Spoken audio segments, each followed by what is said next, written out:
Hello everyone. Thank you for all your support. I appreciate you all, and I will never take you for granted. I welcome you to Mathare. Mathare lies to the east of Nairobi. It is one of the city's oldest and most densely populated informal settlements, a place where resilience and creativity flourish amid systemic neglect. We drove past Eastleigh, then turned right toward Mathare. The shift was immediate and stark.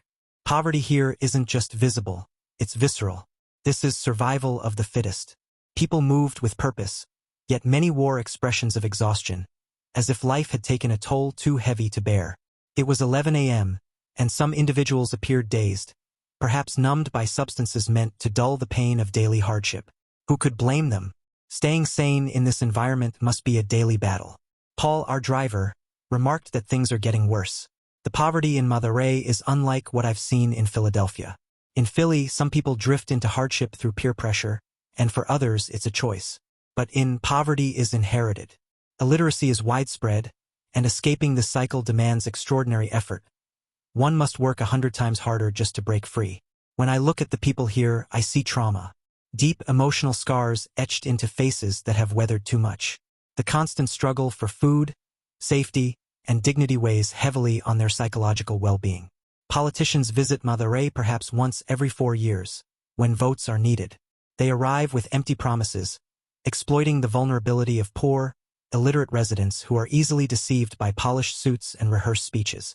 Take a look at the homes. Most are built from corrugated iron sheets and mud, tightly packed with shared walls, communal water points, and minimal sanitation.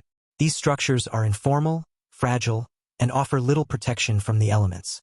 Residents lack formal land rights, leaving them vulnerable to eviction and unable to invest in improvements. This is not just poverty. It's a reflection of a fragmented society where political representation is virtually non-existent.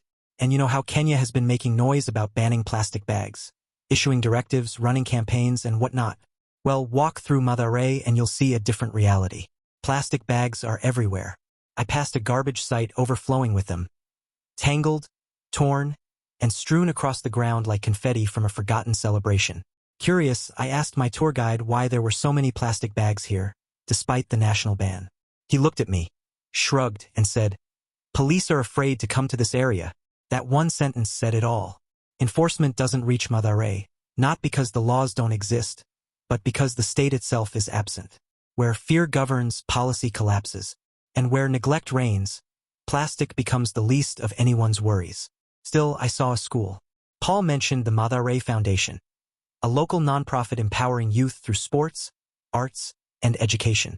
Their initiatives include menstrual health education, female leadership programs, and sanitation projects supported by partners like UNICEF. I plan to follow up on this next time I'm in the area. To be fair, Mathare is more than a slum. It's a microcosm of Nairobi's urban paradox, vibrant and innovative in its own way, yet deeply marginalized.